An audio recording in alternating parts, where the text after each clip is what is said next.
through the adoration of the mother, the woman. This has been implanted through the thought process of this unseen group of thinkers. From the void and emptiness of nothing, thought conjured up something. Within this grouping of the father proton, the son neutron, and the mother electron, the whole of everything is formed. This is the first atom, the beginning in the womb of thought. This is the matrix womb. Thought formed this energy that glowed as an electrically charged atom. This glow in turn produced light. What you see in front of you is a two-dimensional representation of the atom symbol that represents a ray of light. This was created or conjured up by thought.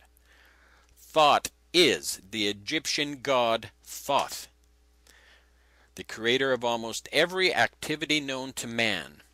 Thought is spelled T-H-O-T-H.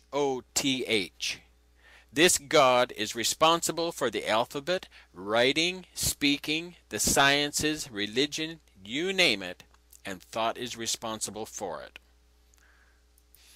The Egyptians credited thought with the words of science, religion, philosophy, and magic.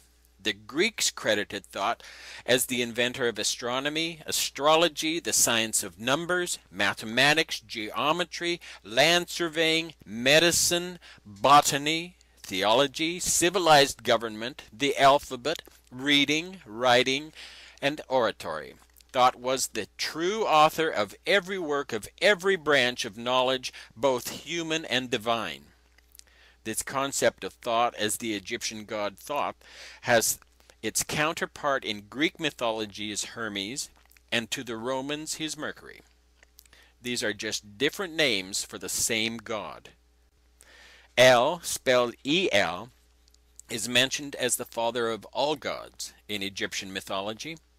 El is the inspiration for the term electricity. Electricity is produced by the elect lady, the electrons of the atom. All those who were faithful to this god El, the god of matter, became the elect, the chosen and faithful.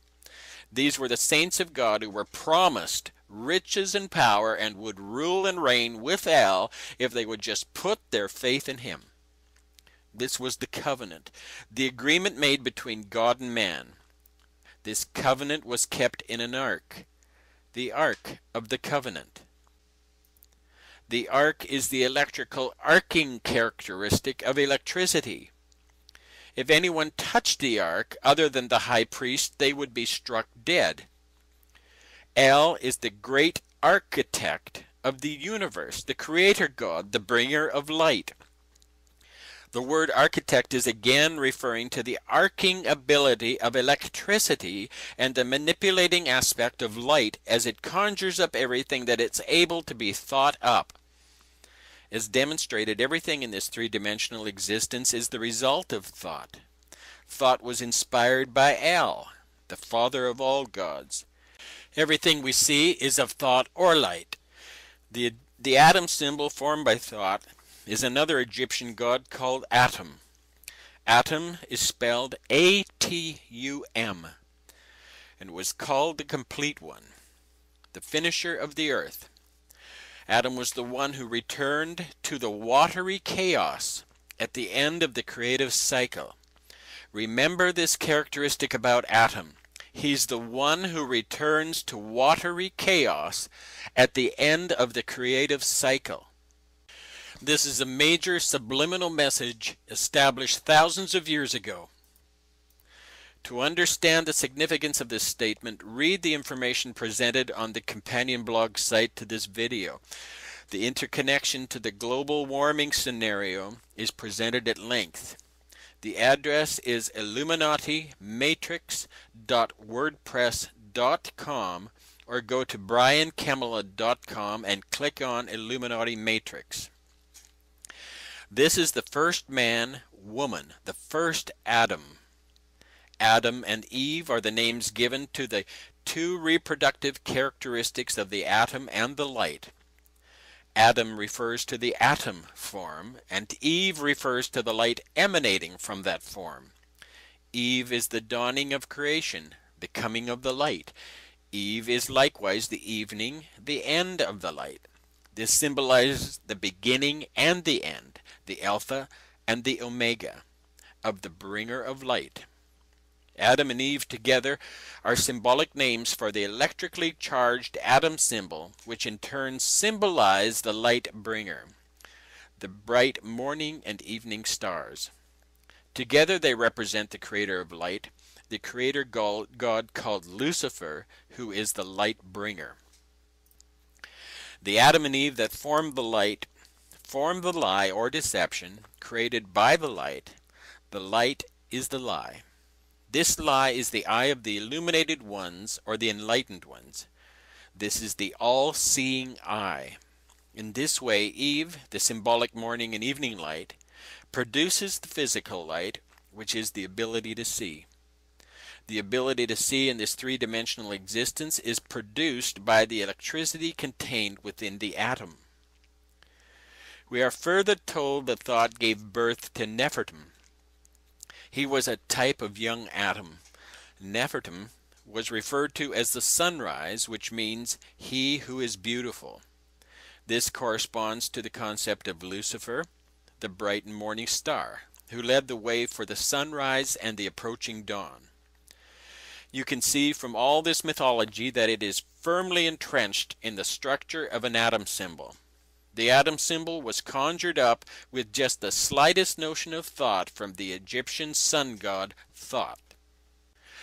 The light now fills the earth with its rays. This is yet another Egyptian sun god called Re, or Ra, or again Amun-Ra. This name, like the names of all the Egyptian gods, are inspired by the form of the atom symbol. The atom symbol is the oldest sex ritual symbol in the world, and if you look closely at it, you'll see that the six-pointed star is formed by the intersecting lines of the electron orbits. The six-pointed star is also referred to as the oldest sex ritual symbol in the world. The six-pointed star is the star of Lucifer, the star of God, and the star of David, the divider, the duality god, and is the star of Israel. What has just been demonstrated is how everything was conjured up through thought. If you noticed, the words of the functioning elements in this demonstration and the names ultimately given to the different characteristics used sounded similar to each other. This is the basis and nature of manipulation. These similarities, although different, are close enough to send a message to our powerful subconscious reasoning, convincing us to register a certain thought, even though we're unaware in a total sense of what that thought is. This is called subliminal messaging. It is the foundation and the basis for the total manipulation and disconnection of all humanity from reality. This is the tool used by the Luciferian egregore of thinking beings to bring all of humanity under total control, to make us servants subject to lunacy, thereby causing us to relinquish our strength and freedom that these Luciferian thinkers might reign as God. It's this knowledge called Kabbalism, the ability to manipulate matter one molecule at a time, that the elite of the world have used to perpetuate the kingdom of these fabricated gods on earth. Thinking themselves to be the saints of God, the elect, and the divinely appointed rulers of humanity, they apply the principles of subliminal messaging taught to them by the Luciferian group of thinkers through the intellectual institutions of the world, thereby creating a hypnotic trance in which all of humanity flounders around in confusion, fear,